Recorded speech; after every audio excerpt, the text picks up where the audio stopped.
Alright guys, just a quick update. There's the water feeder, or waterer. There you go, it's filling up water right now.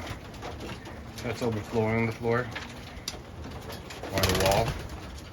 Right there, see the birds are molting nice. Then I'm also feeding them, or manually feeding them with those high protein diets.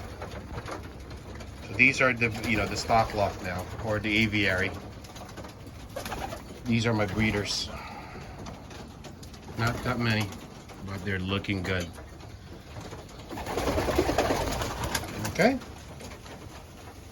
So, just a quick glance. Look at that baby there. See how clean the water is? Real clean. What's up there, bud? Right there.